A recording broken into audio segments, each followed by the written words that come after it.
Will Shedeur Sanders emerge a QB in new-look Browns offense? Peoria, Ohio, after a 2024 season in which the Cleveland Browns offense ranked last in scoring and shuffled through four different starting quarterbacks, the unit has been vastly reshaped in the past several months. During that time, Cleveland fired offensive coordinator Ken Dorsey and replaced him with Tommy Rees, hired a new offensive line coach in Mike Bloomgren, and used 5 of its 7 draft picks on offense. And most notably, Cleveland added 4 new quarterbacks: Kenny Pickett, Joe Flacco, Dylan Gabriel, and Shedeur Sanders to the position room this offseason. The Browns' new-look offense is beginning to take shape with the team starting organized team activities this week, and Cleveland's four-way quarterback competition hovers over the entire unit with the start of the NFL season less than 100 days away. It's day 2 for us, so I think everybody understands where they're supposed to be and when they're supposed to be there, Coach Kevin Stefanski said after practice Wednesday. There's a little bit of directing traffic when you've got 2 drills going on at one time, but they've done a really nice job. The players and coaches are making sure that we're practicing in a safe way. We're getting good looks for our guys to learn from on both sides of the ball and not asking more than we need to of the guys physically. Here's a look at where each position group stands in the Browns' offense. Quarterback Wednesday's practice offered the first look at a possible pecking order in the Browns' quarterback competition. During the roughly 80-minute session, it was veterans Flacco and Pickett who split the first-team reps in team drills. Gabriel and Sanders often followed the two, conducting work with backups and third-stringers. In an attempt to maximize practice reps for each player, the rookies at one point conducted 7-on-7 drills on a separate field from the veterans. Flacco, who is entering his 18th NFL season, is the most experienced of the group. He also has familiarity with Stefanski's offense after spending the latter portion of the 2023 season with the Browns and helping lead them to the playoffs. But the Browns' decision-makers have said every quarterback added to the room will be expected to compete, and they think highly of each passer. General Manager Andrew Berry said the team sought out Pickett, a 2020 first-round pick, as a trade target in the first wave of free agency. During the draft cycle, the team was impressed with Gabriel, which led to the Browns picking him in the 3rd round. And while Gabriel was already on board, Cleveland on day 3 saw the selection of Sanders in the 5th round as a possible steal given his talent.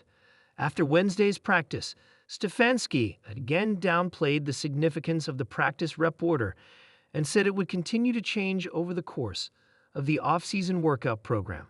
We're mixing it up every single day, Stefanski said. So that's why I tell you not to read much into it, even though you guys don't listen to me. But we're just trying to get guys exposure to different concepts, those types of things. So it varies by walkthrough. It can vary by drill. It's not something that we're not leaning into or worried about the order at this moment. Running back with franchise great Nick Chubb, 6,843 rushing yards and 51 total TDs over 7 seasons, unlikely to return to Cleveland. The Browns' backfield will look drastically different in 2025. Cleveland drafted a pair of running backs in Quinshon Judkins and Dylan Sampson, whose contrasting styles could form a 1-2 punch for years to come. Judkins was a physical downhill runner who amassed 3,785 rushing yards and 44 TDs during his time at Ole Miss and Ohio State, while Sampson, 1,491 rushing yards and 22 TDs in 2024, was more of a big play threat at Tennessee. The two rookies joined Jerome Ford, 565 yards and 3 TDs in 2024, who has filled in as the lead back over the past 2 seasons, while Chubb was sidelined to injury. With the Browns ranking 29th in rushing yards last season, there are plenty of carries up for grabs in Cleveland's backfield. I think this is the blueprint of the league, the best way it works with running backs, Sampson said during rookie minicamp. It's a long season, so you want as many people as you can to go in there and split reps and do good for the team. That keeps everybody fresh. You see it all across the league, and I think we have an opportunity to do that here. Wide receiver, the Browns enter OTAs with an inexperienced wide receiver room, save for Jerry Jeudy, who broke out with a Pro Bowl campaign in 2024 with a career-high 1,229 receiving yards while scoring 4 touchdowns. Elijah Moore, who ranked second on the team in catches last season, 61, signed with the Buffalo Bills in April. Cleveland had signed wide receiver Deontay Johnson 2 days before, but the veteran pass catcher has not posted a 1,000-yard season since 2021, when he was with the Pittsburgh Steelers. He is also coming off a year in which he spent time with 3 different teams and was released twice. At his best, Johnson is one of the best route runners in the NFL. Since entering the league in 2019, Johnson ranks first in ESPN's Open Score, which assesses the likelihood that a receiver would be able to complete a catch if he were targeted. The Browns covet strong route runners, and he could fill a much-needed void opposite Jeudy. Young pass catchers such as third-year player Cedric Tillman and second-year wideout Jamari Thrash will receive opportunities to carve out larger roles, but the two have a combined 53 career catches. Johnson and Jeudy are the only wide receivers on the roster who have caught at least 50 passes in a season. His route running ability, his ability to separate, drop his weight in and out of routes, it's special. Pickett said of Johnson, whom he played with in Pittsburgh. So I'm excited to get back out there with him.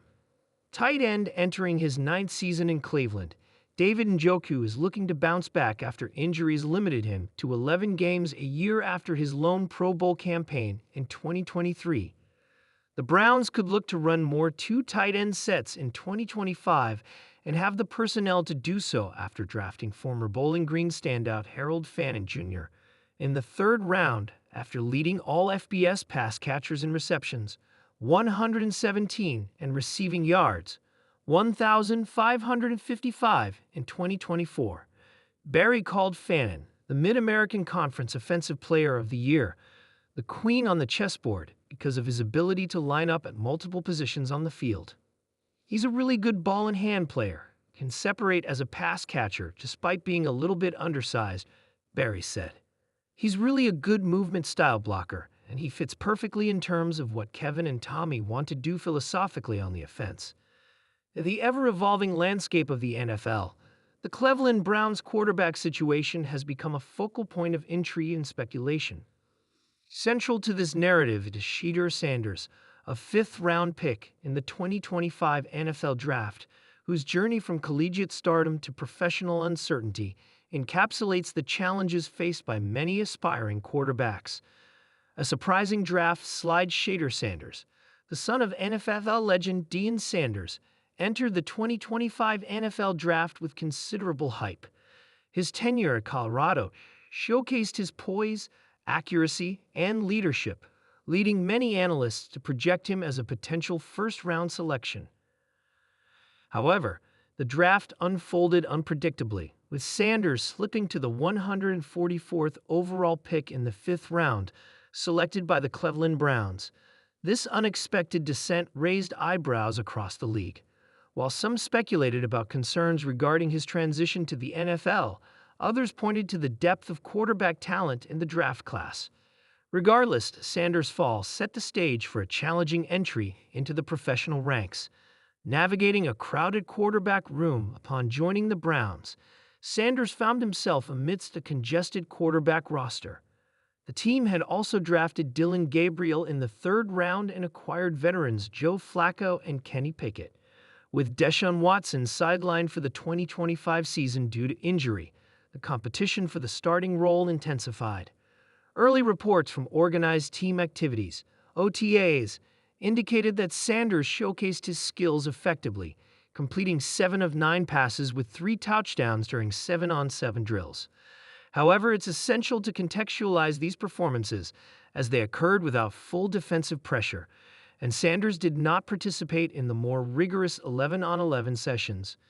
Media spotlight and public perception. Sanders' journey has been under the microscope, not just for his on-field endeavors but also due to his lineage and public persona.